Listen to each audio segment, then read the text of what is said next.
Alrighty. Hey guys. Hi everyone. Welcome to Hot Topic Tuesday with Trish and April here. All right, so today we have for you six. We've been talking about how we're going to mess this up, so I'm already laughing and messing it up. Six simple hacks for balancing blood sugar and reducing belly fat because hey, people are here for a lot of reasons to see us, but usually it is for the result of physique changes, fat loss, especially in perimenopause when women are like, I don't understand, like my body seemed to kind of change overnight. And one of the things that we get all of the time is blood sugar regulation, or maybe someone doesn't know that's what they're struggling with, but when they come to us with symptoms of energy crashes, feeling hangry, you guys, if you're feeling hangry in the day and it's not, at appropriate mealtime where you should be feeling hungry, like say you've eaten and it's like an hour later, you probably have some blood sugar dysregulation going on. So I know that in the past, like it's kind of a joke, like, oh, I'm hangry, like but really that's not a great thing. So if you're experiencing that, that could be an issue for sure. So we get this one a lot, or we get symptoms that people are having that lead us to kind of dig deeper and realize like we might have some, blood sugar stuff going on here. So it's important to have stabilized blood sugar, obviously for fat loss and, physique changes. We want to have stable energy levels throughout the day. Besides the fact that it's very uncomfortable when you're feeling hangry or having low blood sugar, going through like a crash, maybe it impedes your focus at work. It's also not good for kind of what our body's experiencing too. Hormonal regulation. So we need good, stable blood sugar to balance hormones, especially insulin. And usually there are some issues with insulin sensitivity and resistance when you are experiencing a lot of blood sugar issues. Reduce cravings. And this is a big one because what we find a lot of times is, when somebody has symptoms of a bigger issue, it's leading to lifestyle changes that are going to be, more negative to our goals.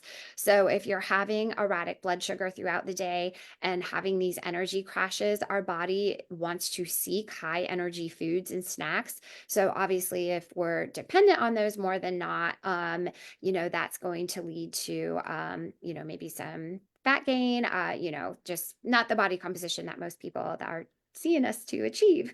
And then enhance fat oxidation. So, if we have stable blood sugars, then we are going to be pulling more fat from fuel for our body. If you have just a lot of, insulin's kind of doing crazy things, carbohydrates are just always being pulled from your body's using that as its first line of energy, which it does if we have issues with carbohydrate and glucose kind of being everywhere. We're not going to be pulling from those fat storage, which is kind of what we want when we're seeking more physique changes.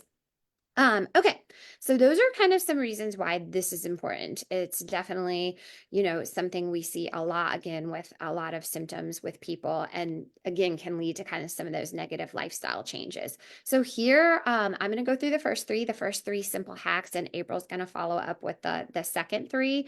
But one thing that you can do is avoid processed and naked carbs.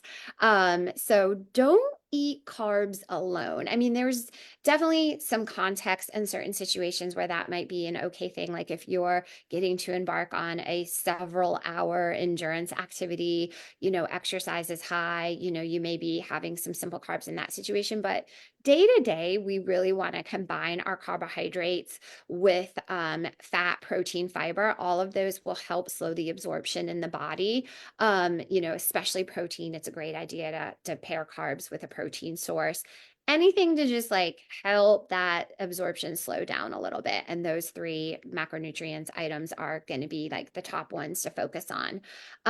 Avoiding or majorly limiting your processed or kind of white sources of carbs, like you've got your breads, your pastas, cereals. I'll never forget from school learning like cornflakes was like the biggest GI index food or something, or one of them. So, think of those foods, and those are definitely the ones that you want to avoid or majorly limit, because again, going back to fiber, if you have a complex carbohydrate, more of a whole grain source, you have usually some fiber protein in that food to just help down with that absorption and just keep us full. Satiety comes into it and stabilize your blood sugar a little bit longer.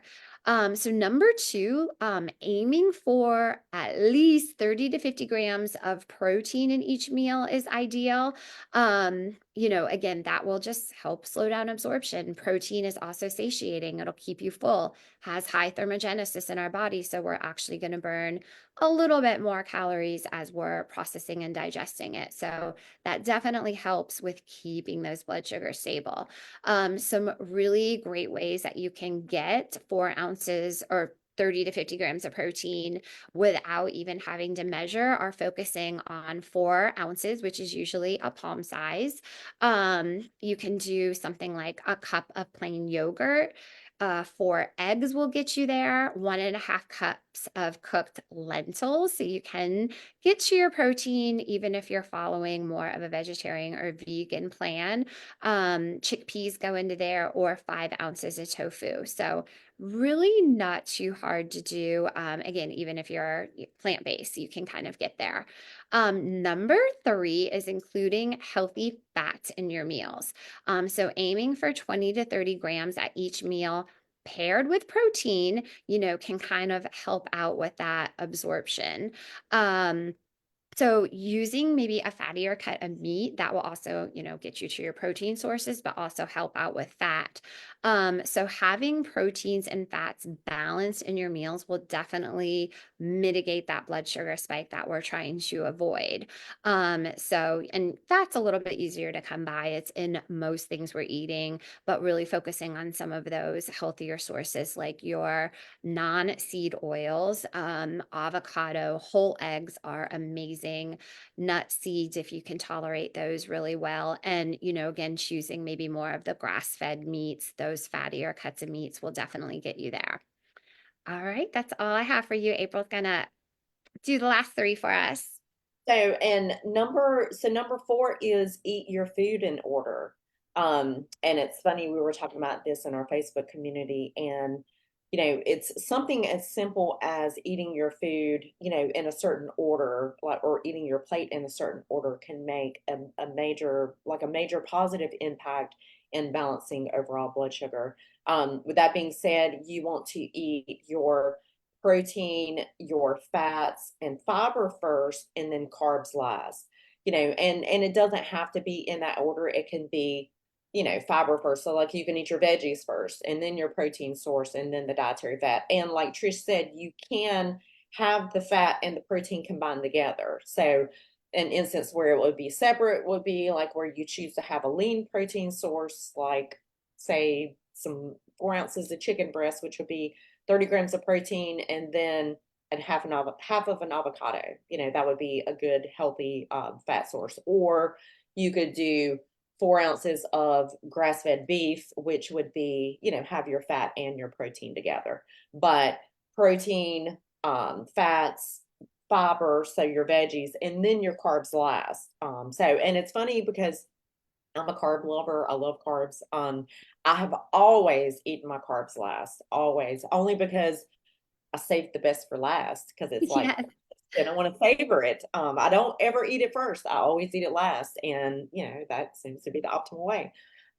Number five is to drink some apple cider vinegar before your meals. It sounds disgusting. It really works, and it's not that bad when you dilute it down. But I do want to add, make sure you dilute it down. Please, none of y'all watching this, please do not go take a shot of apple cider vinegar on its own, and like before your meals to help balance your blood sugar. Please don't do that. You can erode your teeth and as well as your esophagus. So it does need to be diluted with water. But 1 to 2 tablespoons mixed in 4 to 8 ounces of water. Drink it 5 to 10 minutes before your meal. And not only does it kind of help turn your stomach juices on to, which the stomach acid juices on to help break down that protein, but it also the primary active compound in apple cider vinegar is acetic acid, and it has been shown to interfere with the enzymes responsible for breaking down carbohydrates and slowing down overall digestion and absorption of starches and sugars in the stomach and intestines. So there has been studies that apple cider vinegar does kind of blunt that blood sugar spike. So it is beneficial. And for those of us, I will say, as we age, we naturally our stomach acid starts to decrease, and having that apple cider vinegar before meals does actually kind of help break down and digest food if you are lacking stomach acid. If you are just completely fundamentally opposed to apple cider vinegar, you can also use lemon juice, lime juice, or even like the concentrated lemon juice in the big bottle. You can even do those as well. I will say that if you are using apple cider vinegar, invest and get the organic with the mother. They call it with the mother. It's I personally use Bragg's. That one. It's a better version or a better quality of it. So Yeah, have uh, you seen flavors too? They have some good flavors. I haven't seen that they have flavors. Another option too would be, in lieu of apple cider vinegar, you could also do 2 tablespoons of fermented sauerkraut, like a high quality sauerkraut. Do that at the beginning of your meal. So eat that first and then eat the rest of your meal, and it will actually kind of help as well. Okay, so lastly, number 6 is go for a very short walk after your meals. A short 5 to 10 minute walk has been shown to improve overall insulin sensitivity. Exercise, even at a moderate intensity, specifically like walking, improves the sensitivity of cells to insulin. Improved insulin sensitivity means that the body requires less insulin to move glucose into the cells, helping maintain stable blood sugar levels.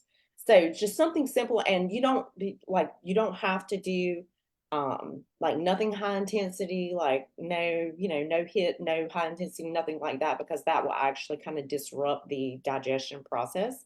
But just a short, make it a point to take a short 5 minute walk after your meal. Not only does it help kind of aid in digestion, but it does help with that insulin response as well in a positive way. So hopefully this was helpful for y'all. If you have any comments or questions, just post on the video, and we will see y'all next week.